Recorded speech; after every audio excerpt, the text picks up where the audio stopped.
Welcome. My name is Dr. Jamila Battle, and today's talk will be on adverse childhood experiences and what to do about it.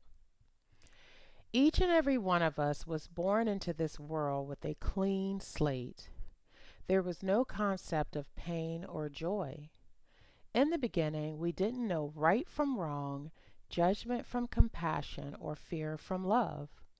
From the first breath we took, it was both the painful and joyful experiences that helped shape who we are today, how we view the world, and those around us. But trauma can shrink your world, dim your light, and distort your beliefs. 1 in 4 girls and 1 in 6 boys have been abused before age 18. This means there are many of us in this room that have not completely cleared out our old hurts and disappointments.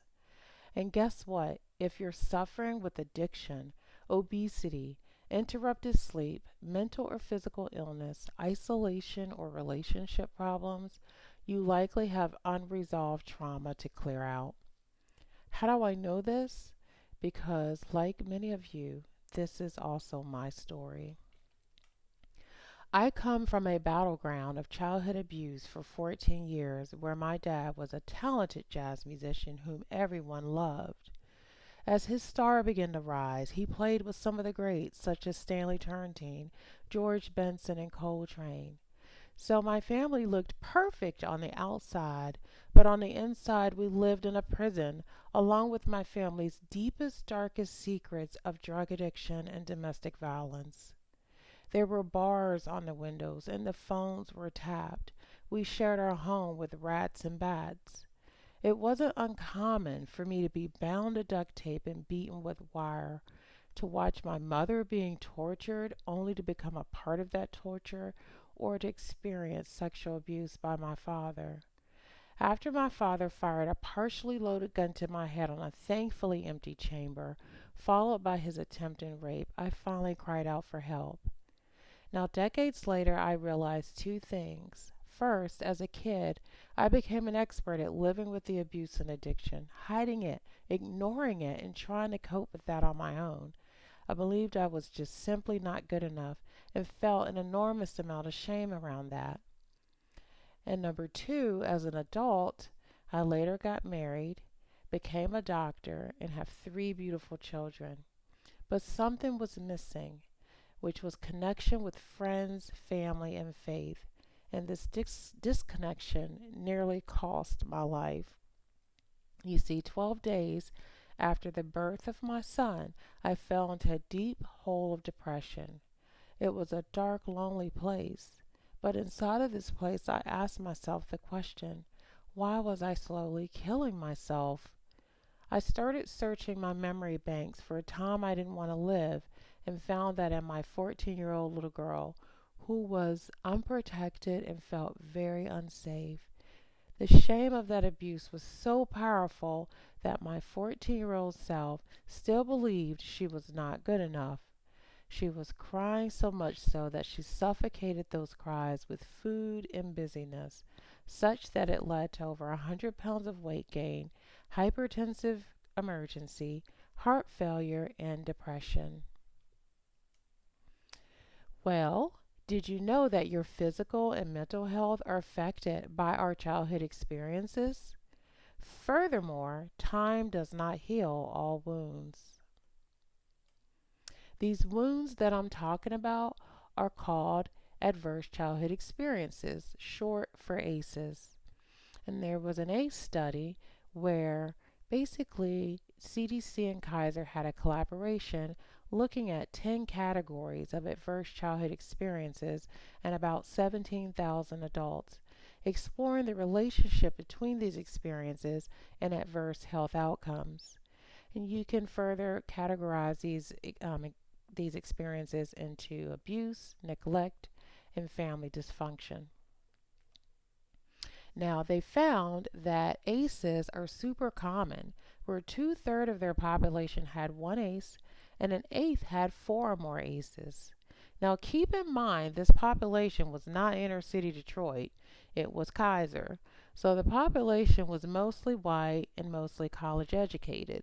So we would expect higher number of ACEs in a marginalized population where there's poverty, homelessness, and racism. The second thing that they found was a dose response relationship between ACEs and adverse health outcomes. So the higher your ACE score, the more likely you would have chronic disease. So if your score was 4 or more, you were at increased risk of adverse behaviors, for example, cancer, heart disease, depression, suicide. And with a score of 6 or more, add a 20-year life decrease in life expectancy on top of that. Now, to explore these wounds more deeply, we must look at the biology of stress. There's good stress that helps us grow, and then tolerable stress that is not helpful but will not cause permanent damage. When we look at toxic stress, this is the frequent activation of the body's stress response without protective factors, leading to disruption of the developing brain, chronic inflammation and genetic changes, and long term health impairment. Now, I would like for you all to take a moment and think of someone from your life whom you think has shown resilience. Think about what made a difference in that person's life. What were their protective factors? How did they break free? When I reflect on my journey, reading was a positive coping mechanism that buffered my toxic stress. It also built a strong academic foundation that increased my confidence and self efficacy.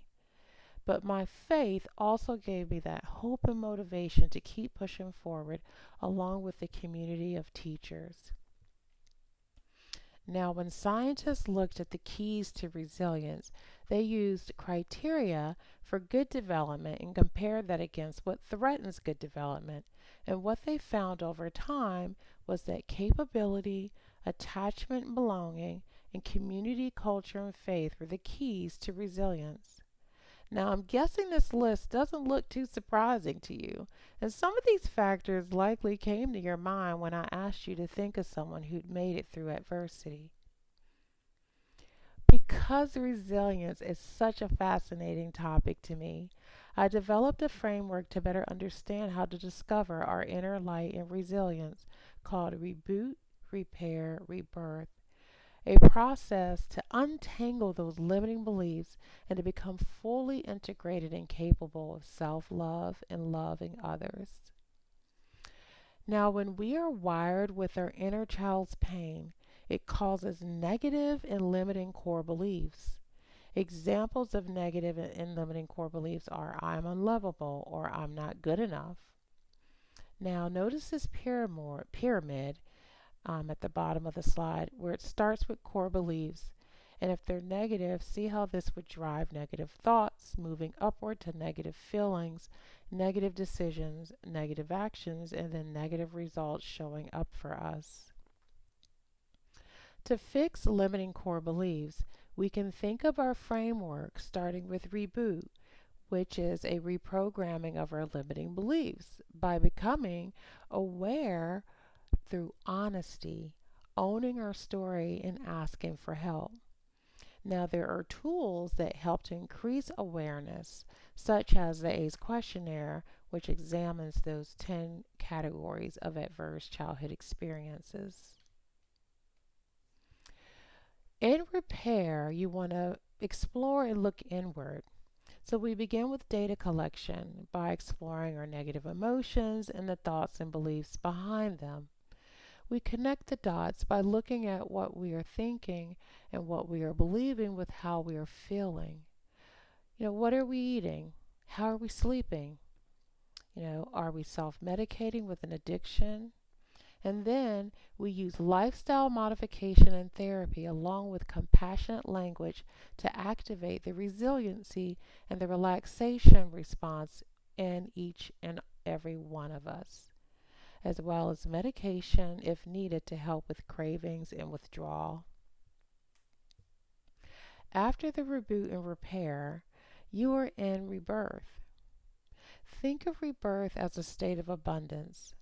Rebirth is a life you are living with intention instead of the factory default settings from your childhood story. You are able to share your story because you own your story. You're whole, centered, and fully integrated, thus able to give back and connect with others. And finally, when you get skilled up and move from victim to survivor to creator, you have more opportunities to change your life, and you start to see new experiences and results showing up for you. I want to thank each and every one of you for stopping by to learn more about adverse childhood experiences and about listening to my journey and how the process of a reboot, repair, rebirth works. Um, the website has information under resources on how to purchase the book, along with the course worksheets. And let's stay connected. I am on social media. I have my own personal website here. And of course, if there are any questions, feel free to ask. Following these slides are resources that I can make available to anyone, as well as frequently asked questions. Thank you.